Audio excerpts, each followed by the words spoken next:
Hello, everybody. Thank you for coming. That's Roger Lucey, and this is not. The clue is the guitar. That's how you can distinguish the two of us. He has the guitar, and I don't. And I have been an observer of Roger's life for 45 years plus. I was watching him play gigs with the Marauders and with Tight Head Free and the Loose Forwards in Johannesburg, and watching with envy his ability to drink at places like Number 48 and so on, Bill Brown, Berea.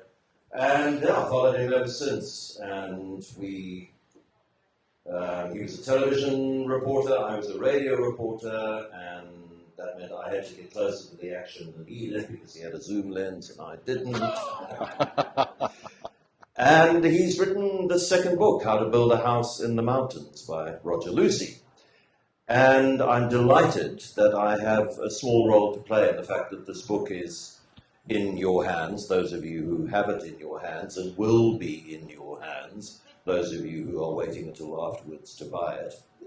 In that, Roger contacted me, how long ago, Roger? About a year ago, was it? Yeah, about a year ago, and said, look, I've got this book. I no longer know whether it's any good at all. Will you please have a look at it? And if it's any good, maybe I can take it further. If it's not any good, please tell me so I can put it aside. And I read it and I was hooked. From the very first page, I was hooked. And so I wrote to Roger and said, it's very good. I suggest you contact Corinna of Caravan Press, who is somewhere around. And she agreed with, there she is, and she agreed with me, and therefore, here is the book. Yeah, thank you very much. And thank you so much for having us here tonight. It's lovely to see you all. It's terribly inconvenient for me, actually, because normally an afternoon like this, I'm at home cooking and listening to a guy called John Maytham on the radio, which is my favorite thing. So, but anyway, here I am. Thank you. Okay, and look, I think I said look 4 times already. If I had to say it again, you have permission to shoot me. The building of the house and what that meant for you, and finding out who you are, and returning to some degree of stability, some understanding, comprehension of who you are, how you got to the point where you needed to build the house in the mountains. Can we go back to prior? Because it's a story you told in your the first part of your memoir. It's a story that you've told in song and in performance. But just let's go back to the point where Roger Lucey needed a kick up the butt to change direction. It actually all reached a huge crisis when I came back from Grozny in Chechnya, and at that time, there was also a lot of terrible stuff going on in Joburg. The news front in Cape Town had quietened down quite enormously after the first election. And I was starting to get sent, to other places around the world, and also to Joburg quite a lot. And one of the things that was happening in Joburg were the train murders. And my friend Stan James and I, who you'll remember well, Stan was also a journalist and a fine musician and songwriter, we, being young and reckless, used to go on big benders, and then the assignment in the morning would be to go to like George Gough Hostel, and you'd see these trains coming in, just the insides covered in blood, and hand marks, and doors would open, and it'd be full of hacked dead people. And I came back to Cape Town after one of those assignments, and had a sort of, I suppose, a psychotic meltdown, a toxic psychotic meltdown, which started a process of therapy and reading stuff which I found really influential, especially by the psychologist Robert Johnson, by the poet Robert Bly, and about men and their inability to navigate clearly through the world that we live in, on account of the fact that us Western men don't really have a proper system of initiation, and not the kind of initiation that you get at boarding school or but a proper type of initiation, and that was the idea. And central to that idea was the fact that in almost all traditional indigenous societies around the world, a young man builds some sort of shelter for himself as his rite of passage to manhood. And that became an overriding idea for me. And even though I was now in my 40s... But it was also walking alongside a recurring dream that you'd had. There were, yes, yeah. Well, you write it in a book, so I presume it's true. Yes, and the recurring... there were a couple of recurring dreams. So the one was about being a musician, and which had my musical life had left me, several years before. But do you remember which dream that was? Because the dream came in different forms, but central to all of them was some form of shelter, shack, home that I would build with my own hands. Right, and that was an ongoing idea, and I started to collect second-hand building. After I came to Cape Town for Mandela's release, I started in my free time trawling through the scrapyards and collecting second-hand building materials with this idea of building a house. But as I say in the book, and as I say in my show, I didn't have any idea how to do it. At that time I bought a set of tools. I still didn't know how to use the tools. So it was just a hypothetical idea. And John, one of the things that and you might laugh at me for this, but there was a guy, sort of a pop psychologist guy called M. Scott Peck. And M. Scott Peck told me that I could do anything that I wanted to. I should put my mind to it. I'm still looking for M. Scott Peck, and I'm going to strangle him. But I kind of believed that. Yeah. I've spoken about this dream to my therapist, Steve Brokenshaw. I've read Robert Bly's Iron John. Bly is an American poet who uses Grimm's fairy tales as the basis to re-look at men and where they've lost their way in Western society. He suggests we've been emotionally and spiritually impoverished by losing traditional rites of passage to healthy manhood. For me, the testosterone-charged masculinity that surrounded me while I plied my trade as a news cameraman reinforced Bly's assertions and ideas. I was, however, as guilty as the next guy of this manly malady. It was the only way to survive in that unforgiving industry. My personal life was no better, a litany of failed relationships, many as the result of my own fears and insecurity, with an inordinate talent for walking roughshod over people's lives and emotions. So that is the state of mind, which is not a particularly healthy state of mind that you were in as this building the Holy Grail thing began to take shape. No, it was a very poor state of mind, and what started off as an intense sessions of therapy with Stephen Brokenshaw, and then became less as I progressed over the years. And he also bought into this idea of the house as a process of healing, and he started looking at works himself, and even brought some to the table. The Psychology of the House was a book that he discovered, and so it became the dream started taking real shape. And of course, when I went and bought the piece of land out in the Breda River Valley, and then had to kind of do something about it. I had all the materials. Then you had a box of tools, not one of which you had a fucking idea what to do with. Not a single idea. And there was I came across this company that were making these sandbag houses, and it was a timber frame, and they said, look, we'll give you a very reduced rate on this thing, and we will help you to put up the basic structure, and then we'll let you go. And there was a big fat guy called Malcolm, and Malcolm was the guy that came out to the mountain with me when we first started putting up the basic framework of the house. And I can remember the first day we were out there, I was hammering a nail into a piece of wood, and Malcolm said, "What are you doing?" I said, "I'm hammering a nail." He said, "That's not how you hold a hammer." He said, "This is how you hold a hammer. Look, dush, dush." Oh, okay, that's why the nails kept bending. It literally was like that. And So you thanked him by calling him a fucking racist. I did. But I did apologize the next morning. But I secretly stood by everything that I'd said. Yes, I did. I was drunk. And and as I said in the book, and I say it in this show that I'm doing as well. It's a part of the thing that we sat around the fire, eating and talking about our new democracy. I drank red wine from a tin mug, and Malcolm drank Fanta from a can.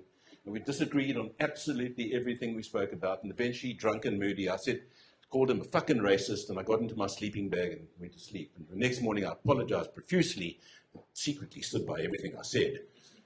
Because I needed his help to get going. I'm completely mercenary, aren't I? Well,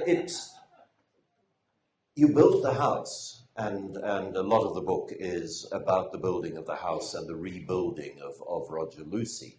But it is an extraordinary thing that you did out in the middle of nowhere with a tractor that probably predated Jesus by the sounds of things, and a collection of people that you picked up and brought and got into trouble because you paid them what you thought was a decent wage, not what the local farming community thought was a decent wage.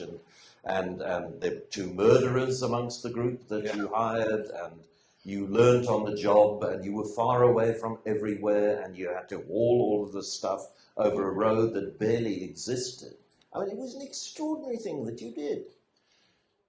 It must have been something I was smoking at the time. I don't know, even though I'd given up all drugs at that point. But so it was something wrong with me that I did. But the tractor only came for the first couple of days, by the way. There was, everything happened. There was Nick Ellenberger's Bergen's trailer, we borrowed. But everything was carted behind my old red Mercedes. Every time I'd come into town, I'd load up the trailer and go back and, that's how it was. And, I was there a lot of the time with these characters from Wolseley, these workers, and there were 2 murderers amongst them, and the one was such a sweet guy. I mean, this is what, you realize as well, is that they were all, say murderer, but the one whose name was Gullah,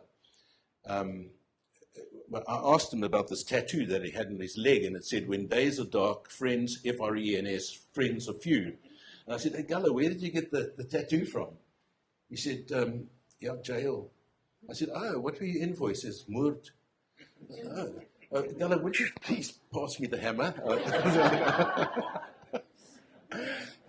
But he was a sweet, sweet man that, ended up in a kind of a fight in a shebeen that wasn't of his making, and the next thing, the knives came out and someone was dead, and Gullah waited for the police. So that was the reality. Those were the stories of these people, and they were a great a lesson in South Africa as well. About who we are and what we are. So it was hard. It was hard work, but it was fantastic. It was a massively growing time, and the work, John. To work out in the sun and to sweat, and it is enormously healing, and that's really what it was about. I think that's what I realized afterwards, was that the healing came from the work and watching this little house going up, and getting to the point where it kept the howling wind out, it kept the cold out, and it saved itself from a fire that burnt everything else around it. Two fires. Yeah. Yep, 2 fires. It didn't go down, and it was quite amazing.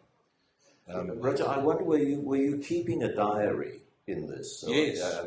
You were, because you reflect on those moments of peace. A lot of the time you were sleeping outside in a sleeping bag, and then there was a caravan in which you stayed and other people stayed, and then it got to a point where you could set up your mattress and your sleeping bag inside the structure of the house as it was growing.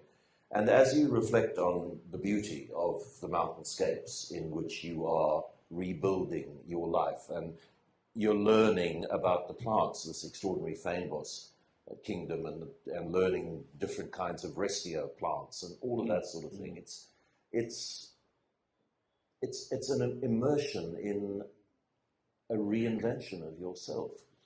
To a degree, because, I mean, you're still rabble-rouser, troubadour, Yes. Roger Lucey. But Yes, that shame. and the lyrical writing, I mean, I suppose as a songwriter, lyricism comes relatively easy to you, but those descriptions of the natural environment and the sense of peace that more and more often settles over you and in you. Thank you very much. That's very moving to hear you say that. It was. I knew that I had to, come back from an extremely dark place, and what you've seen in the book as well is that it was meant to be a 16th birthday present for my daughter, and there were times when life was so bleak that I didn't want to carry on, and the only thing that really made me push was my daughter, and she would, she'd spend holidays out there, and I gave the house. So the house was a 16th birthday present for her, and when I had a little prose that I'd written about, the beauty of the valley and what it was like, and what this valley had meant to me. But when I gave her this, it was a script. It was a calligraphy piece of work that I rolled into a scroll, and then we walked up from the caravan, and she was, as I say, she was 16. She was out on holiday from England. She was at boarding school in England at the time. She was very English, and we walked up the rise and from the caravan, and we got to the top of the rise, and we looked down on this half-built sandbag house. It was just, some sandbags, and the walls were, just halfway up. And I said, "Here, Amanda," and I gave her the script, and she read it. And then she looked at this thing, and she said, "It's lovely, Daddy. What is it?"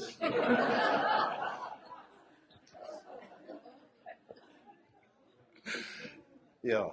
So you were doing this, you were building the house, and it was physically difficult, but it was physically satisfying.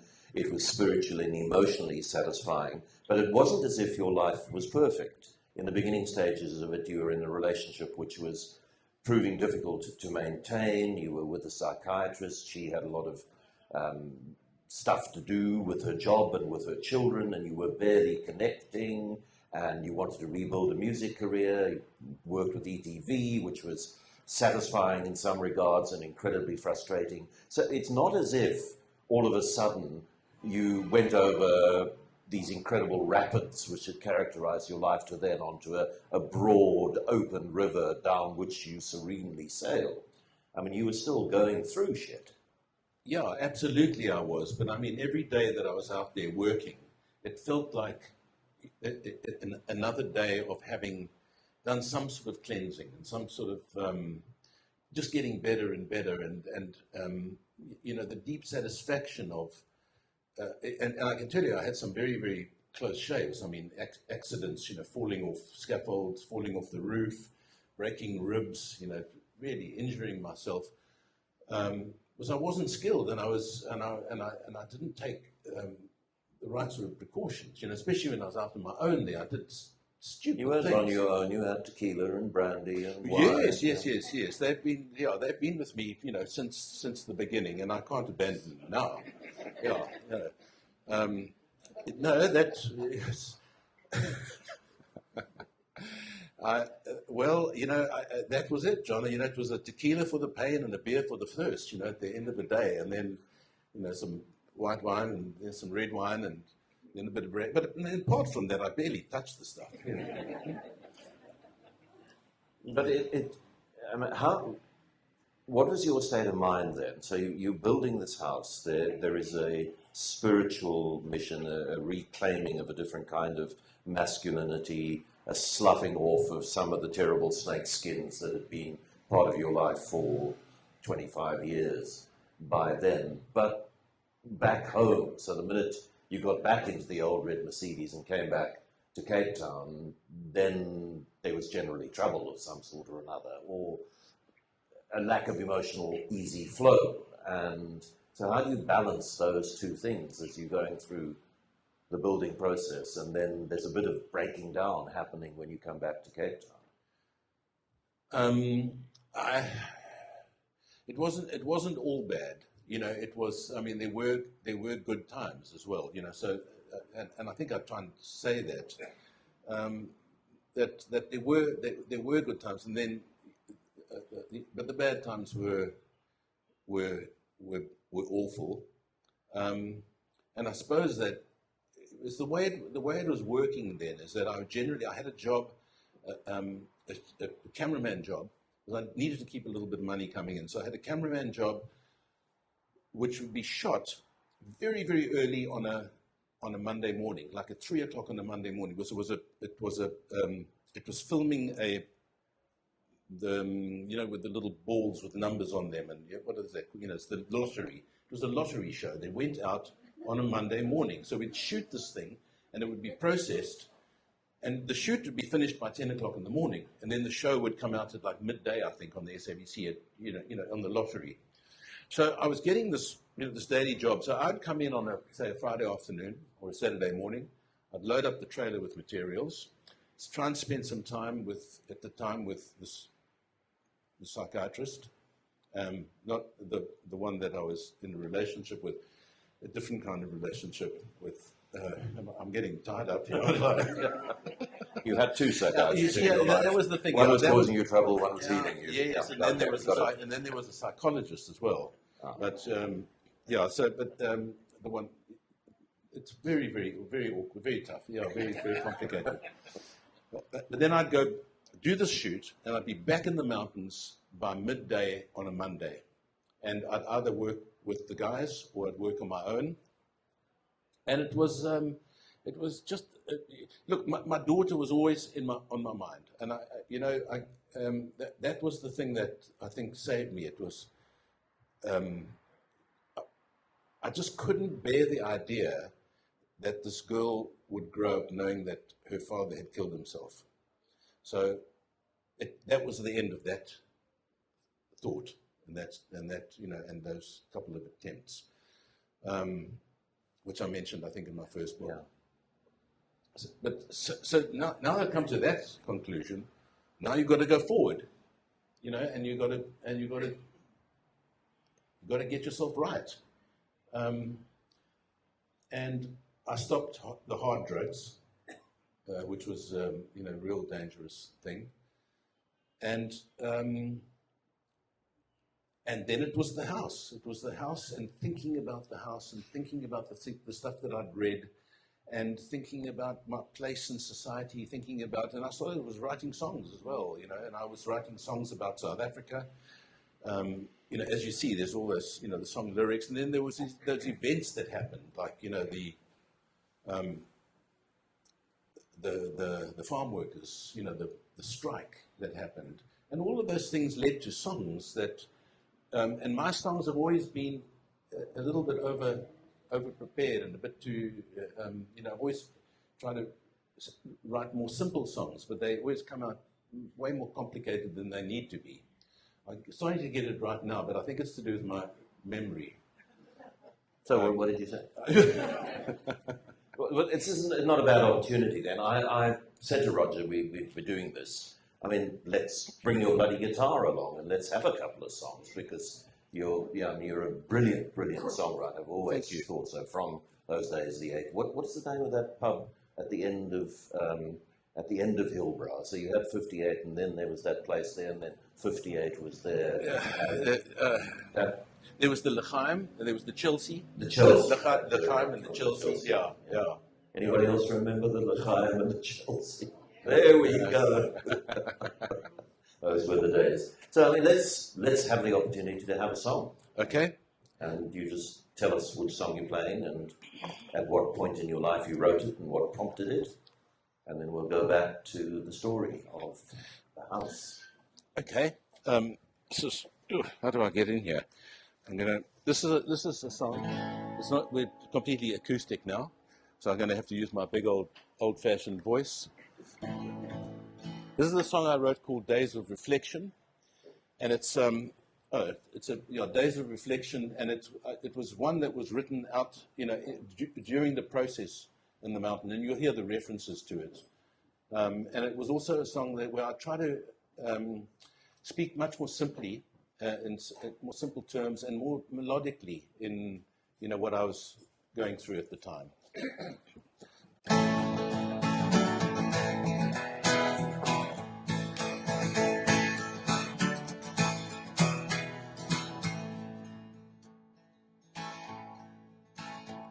Now the days, they have no mercy as they steal into the night.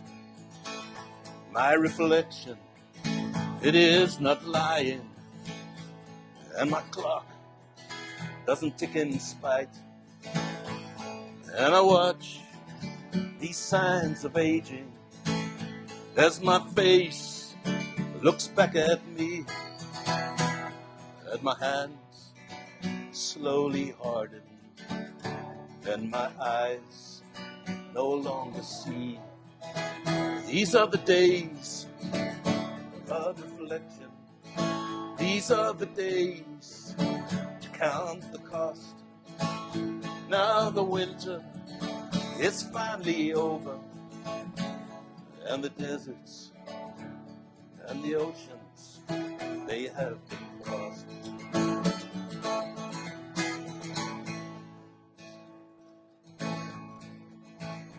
Now this mountain and this river, they filled me to the core with a strength and understanding, and a burden I bear no more. And all the passing dangers are deflated and diffused.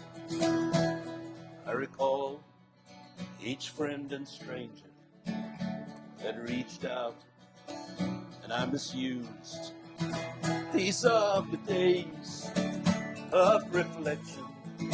These are the days to count the cost. Now the winter, it's finally over, and the deserts and the oceans, they have been crossed.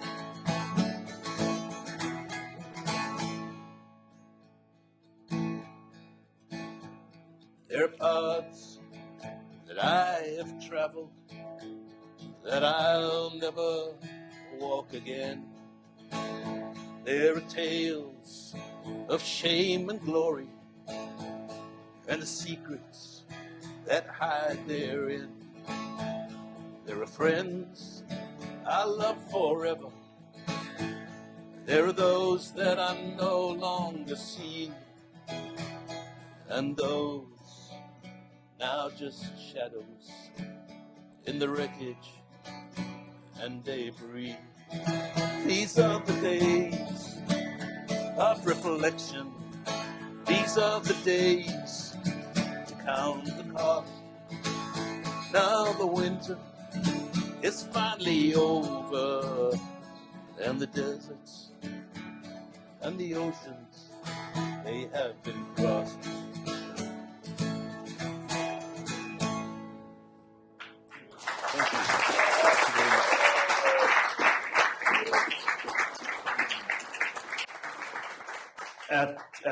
On page 69, I lie on my stretcher, watch the quarter moon slowly tracking a dark sky.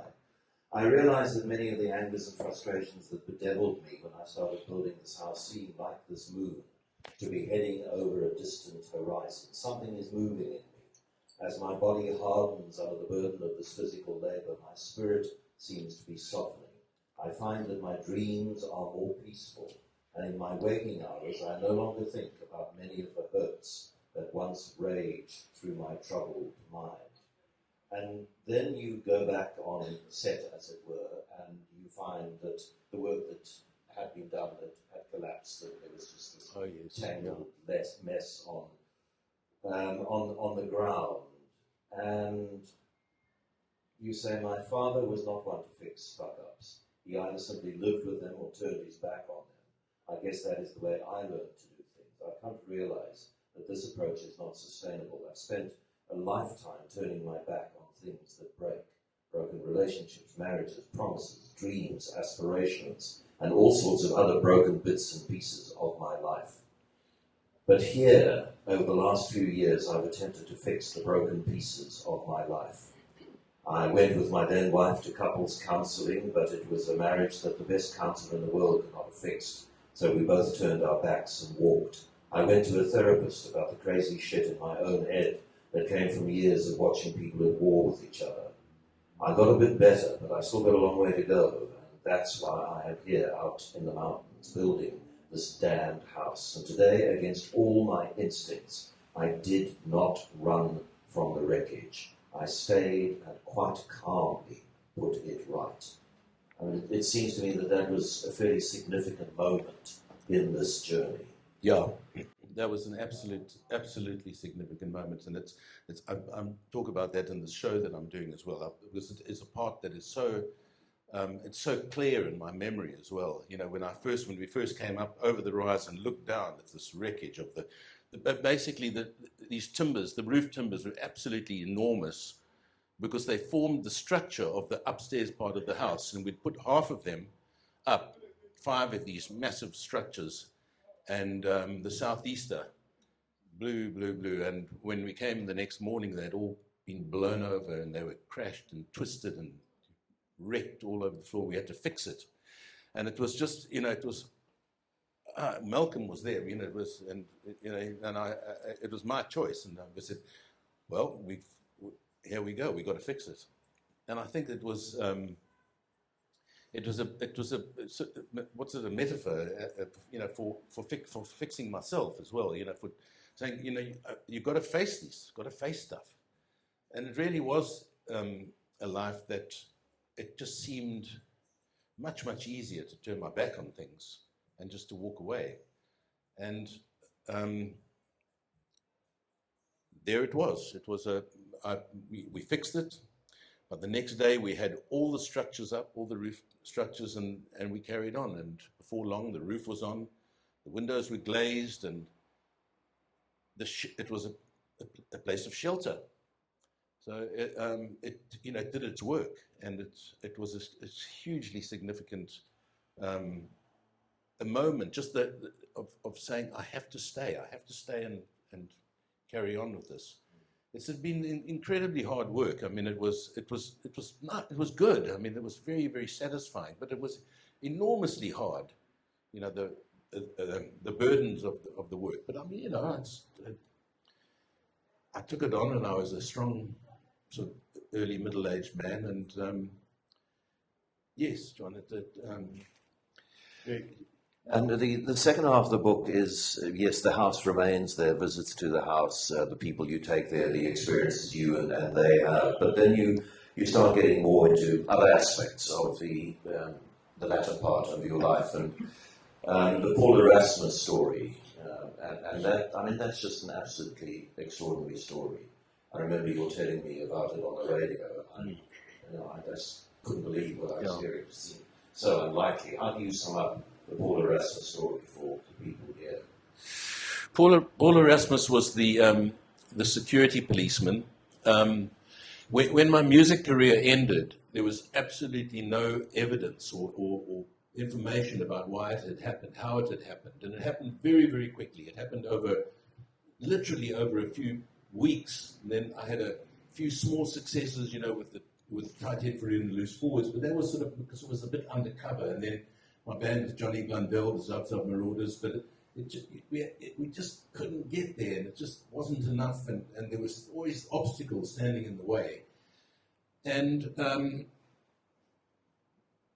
it was decades later when the Mail and Guardian published an excerpt from this security policeman's book, and his name was Paul Erasmus, and we all knew about him because he had been very, very present at the Truth and Reconciliation hearings, and he was a regular feature on Max Dupree's show, the early stages of Special Assignment, because he was one of the guys that first turned his back on the state and started giving evidence about the stuff that he had done.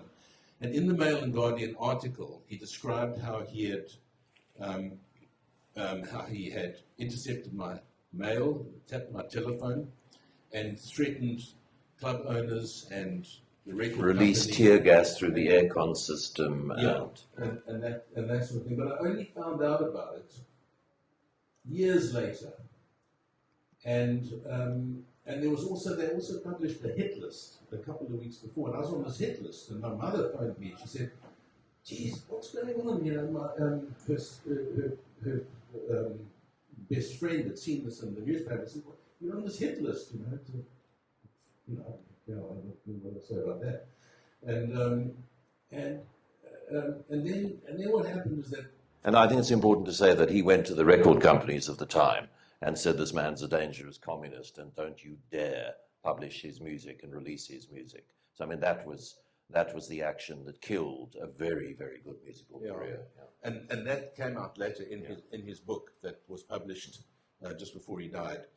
But what happened with me and him is that I got a job when I ran out of money with the house, and I was almost finished, but I needed to get a bulk of money just to be able to completely finish the house. And I got a job in the newsroom at ETV.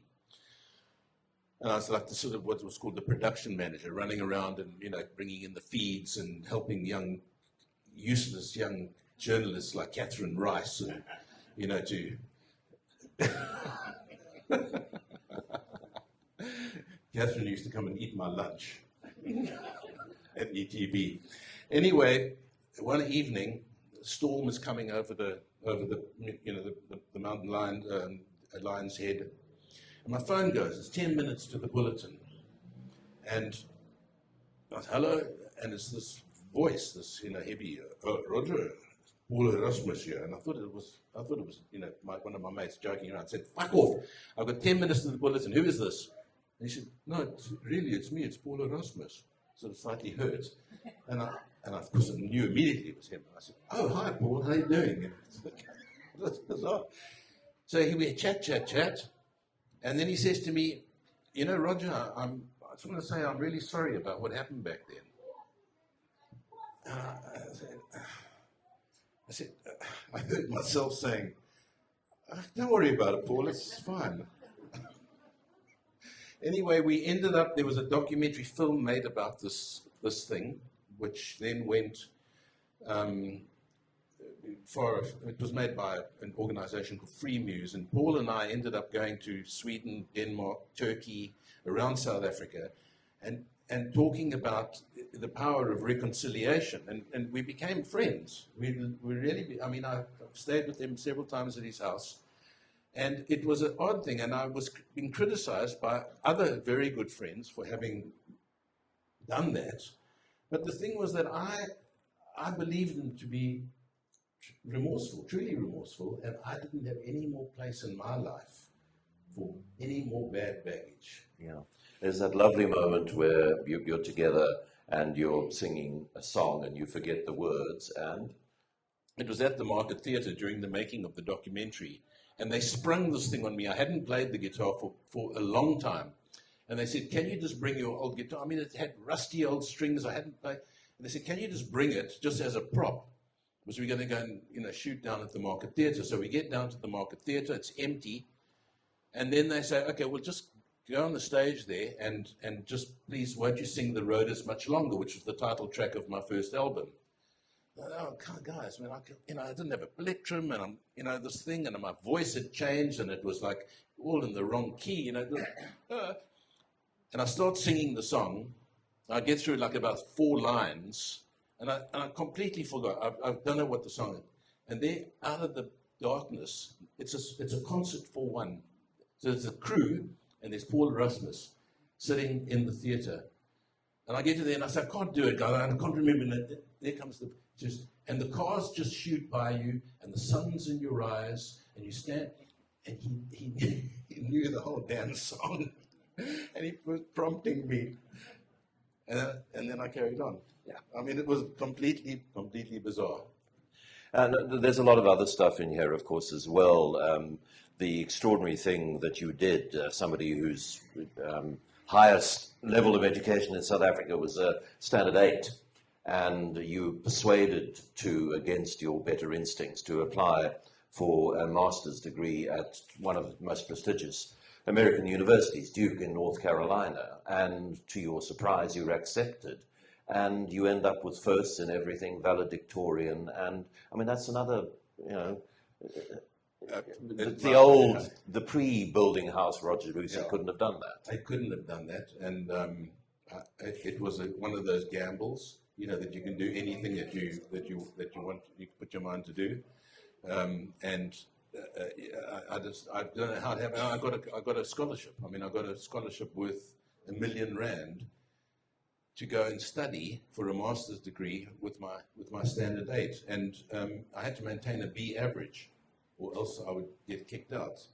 And it was an extraordinary time. It was, Duke was a fabulous university, and I worked hard, and I cracked it. I aced it. And but it also wasn't easy. I mean, my first course was in moral philosophy. It was called The Animal-Human Boundary, the moral implications of Darwinism. And it was, and there was this wonderful old professor called Matt Cartmel, who's a legend amongst animal rights activist people. And I started reading this, these books on philosophy. I couldn't even understand the language. And this is just to show the difference between approaches with American and like South African universities. My daughter, who came to do her masters at UCT, told me that she, constantly getting uphill from people, blockages, people standing in the way. So I came back and I said to my landlady, who I said, I think I've got to stop. I don't even know the language that this stuff is written in. And she said, well, why don't you just phone Cartmel, he was the professor, and tell him. I said, what just like cold call him? He said, yeah, that's what he's there for. So I sent him an email. I said, Professor, I'm in a bit of trouble. I wonder, this is right at the beginning of the course. I said, I wonder if you could, if I could come and speak to you about it. And he says, certainly. How's about, I can see you for a couple of hours on Wednesday. So I go around to his office. He's covered in horsehair on his tweed jacket, which he's got lots of horses. And he's like, this guy with these big mutton chop sideburns, grey hair and untidy. And he says, no, Mr. Lucey, would you like a cup of instant coffee? Instant coffee in America. I said, yes, please, Professor. Sit down. He says, now tell me, what seems to be the problem? I said, I don't know what this stuff's about. He said, we sat for 2 hours. At the end of that 2 hours, I was sailing. I had crossed a bridge onto the other side, and I just suddenly understood a whole lot of stuff. And he just made it so easy. It was like, don't get caught by the show-offy, languagey stuff. And there it was. So it was, a fabulous time. Of intellectual. I'd never used my brains. I realized that I'd never properly used my brain. We had to do a course right at the beginning, and I think it was like 3 or 4 weekends every Saturday for the whole day, and it was about academic writing. And it was presenting an argument. It was creating an argument. It was creating I'd never done that. I shut my mouth off. I had opinions about everything and anything. Some of them were right, and some of them were bullshit. But for the first time, I started learning to use my brain properly. And it was amazing. I felt so embarrassed. But so much of the stuff I'd done before. With good cause, Roger, with cause. Towards the end of the book, the mountain house always lifts my spirits, but lately I've come to realize there are a whole bunch of things I can no longer do. The last time I climbed a ladder to grease the cowl on top of the chimney was almost a disaster. With just one eye, that's also part of the book, I couldn't properly see where my foot needed to go on the top rung of the ladder as I made the precarious descent. I slipped, but with my heart racing and my survival instinct on maximum alert, managed to hang on and rectify what could easily have been ended up in a disastrous festival of broken bones. I hack enthusiastically at the alien vegetation, but then walk around like a hunchback of Notre Dame for the following week. I stride out across the mountain in the spring, even if there isn't a frog stuck in the pipe, but then have to take anti-inflammatory pills for weeks to help my swollen knees. So you decide to sell it, and eventually your daughter, who initially responds by saying, "No fucking way, are you crazy?" Eventually she agrees. My final evening in these mountains is one filled with memories and a deep joy. In owning your own shadow, Robert A. Johnson talks about light and the types of light we perceive in our dreams. Masculine light, strong, powerful light like sunlight, clear, straight, penetrating, enlightening quality, and a much softer feminine light, illumina natura, as the alchemists called it, like the light from an oil lamp, which is very feminine, more like the moon than the sun. I have oil lamps scattered around the interior of this my Grail castle, flickering and glowing, not just on the walls and ceilings, but on me, on my spirit, my mood, causing me to take deep breaths of intense satisfaction at having come so far in this implausible pursuit.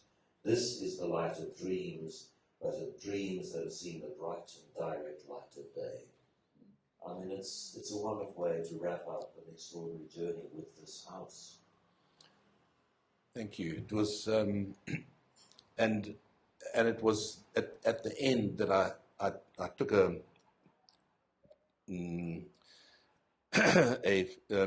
battery transformery thing so that I could be out there for a full 3 weeks to finish writing the manuscript, and I just went out there and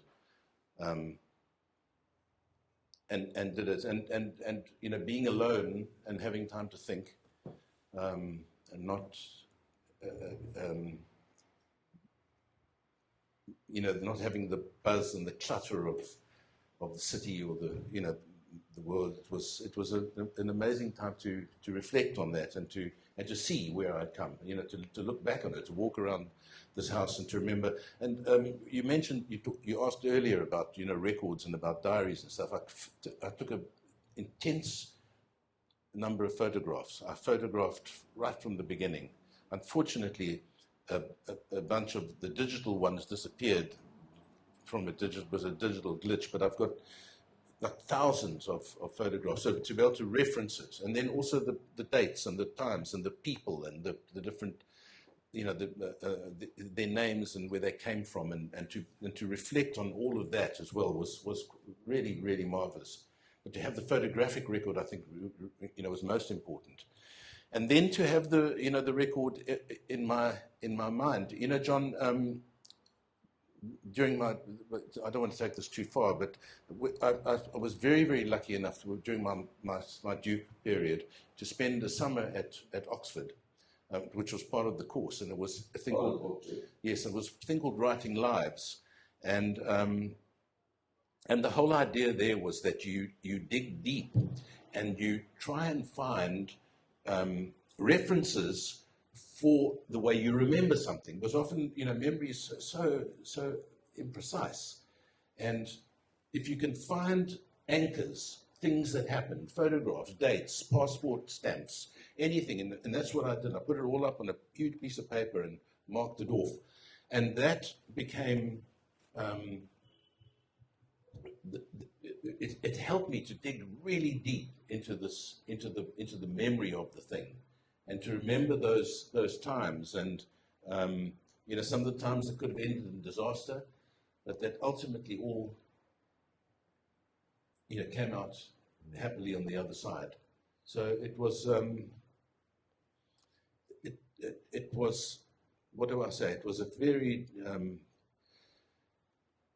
that last evening, it was so moving, you know, to be there and to remember, you know, at the end of my first book where I'd cleared the fynbos and I danced until my feet were dirty and, you know, full of and dusty, and knowing that this is where my front door was going to be, and then sitting, you know, on my stoep in front of the front door and watching the sun going down and seeing this process that had happened over the previous years, and knowing as well that I'd changed, that I'd managed to conquer so many of my demons, that I had put my anger back in its box, and I was able to operate like a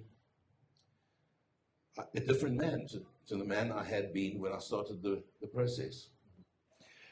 Roger's going to do a final song for us, but just before he does that, we've got a few minutes for a couple of questions if anybody would like to answer. If Roger's doing his show at Cafe Rue tomorrow night in Noordhoek and at the Alma Cafe in Rosebank on Saturday night, if you want to hear more of the music and have the music and the narrative strung together.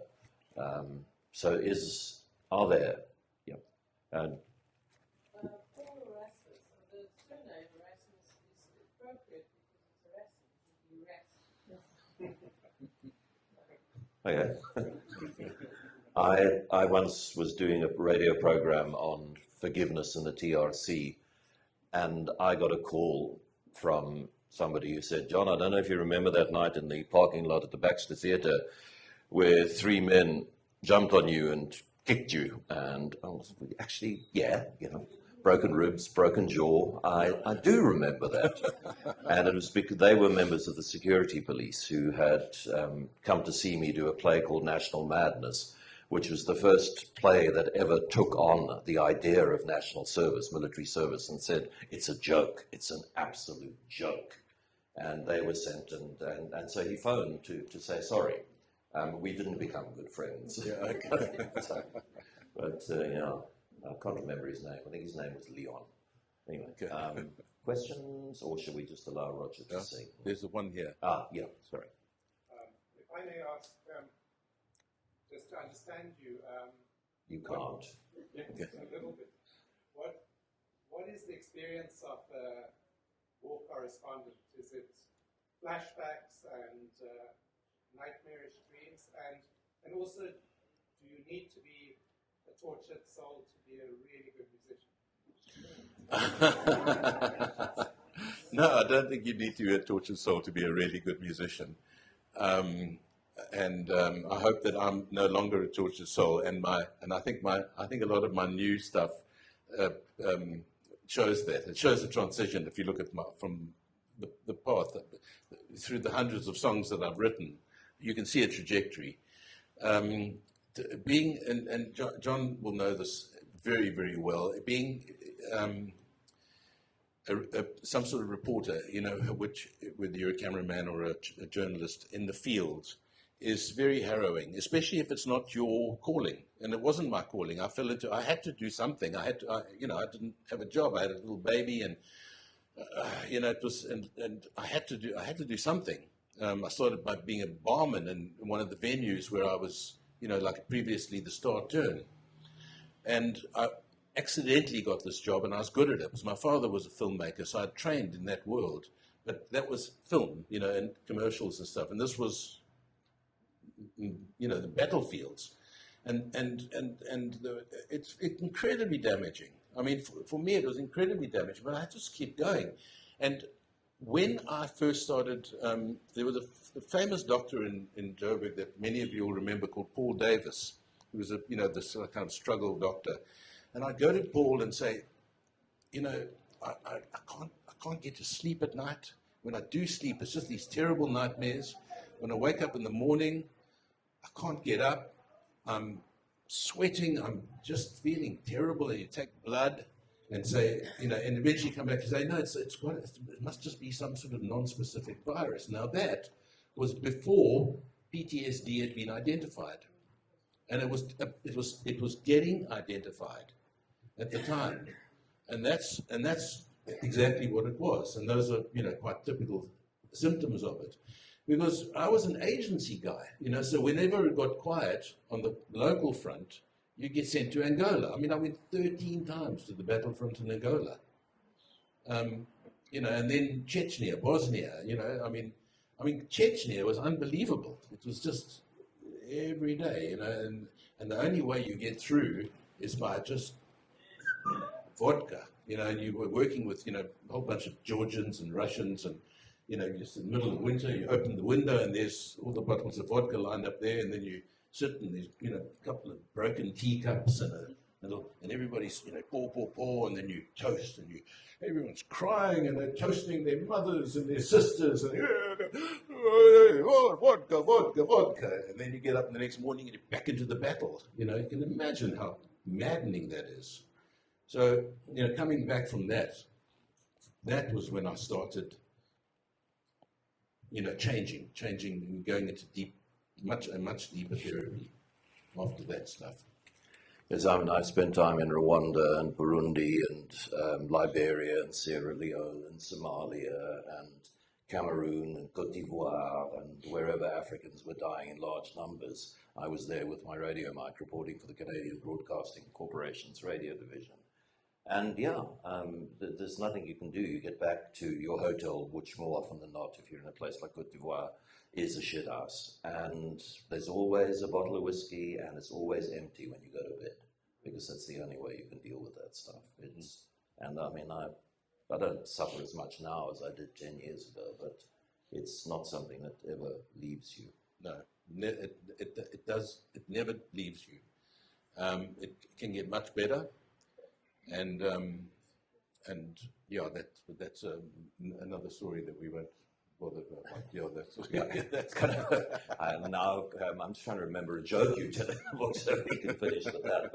But no, here's the evidence of what you can do when you set yourself to a task and stick to that task. I remember the angry Roger Lucey.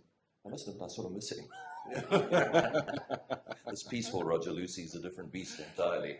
And so tomorrow night, Cafe Rue, what time?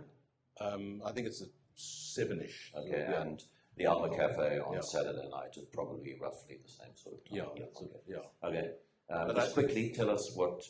I don't think the angry Roger Lucey ever would have been able to get married to the lovely Carmel Rickard at the age of 71. Number 4. As my daughter said, The fourth and last, we are convinced of this, yes. Okay, what song are you going to sing now to finish us off? And then Roger will sit here and he will sign books. And I hope that a lot of you will go home with a signed book, because it's a really fabulous story and he is a marvelous storyteller. Thanks very much, John. This is called Now Is the Time. Well, another bleak winter has gone to the devil.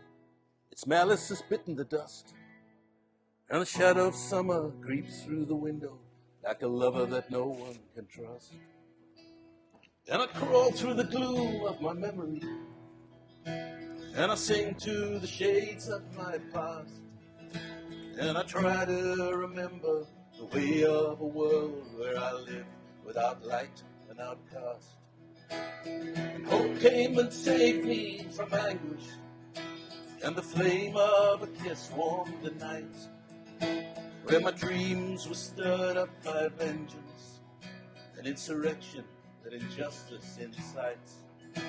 Now the rivers are free and they're flowing, and time never misses a beat, and there's no way of judging the journey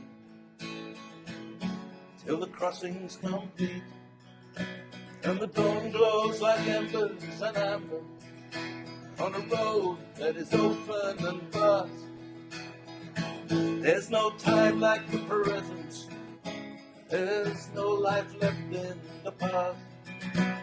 And now is the moment, as we stand here in the prime of my life, now for the living. Oh, now is the time.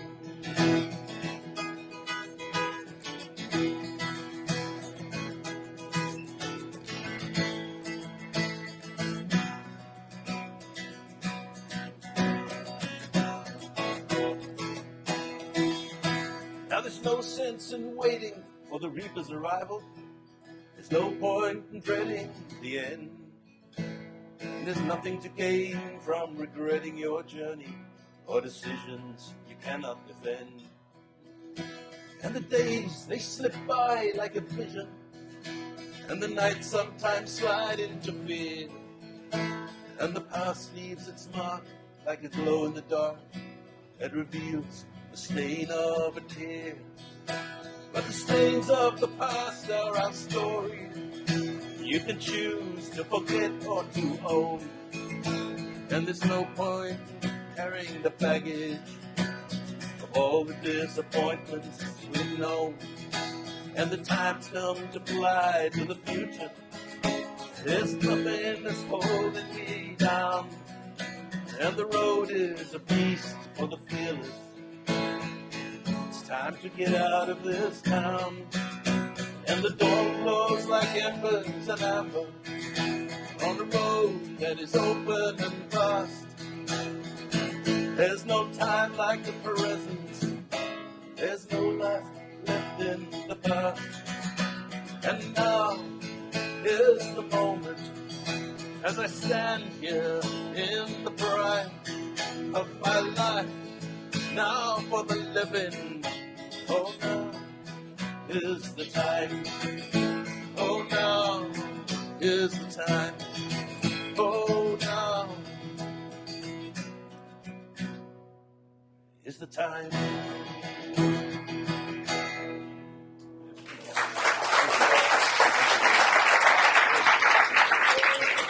Thank you, Roger.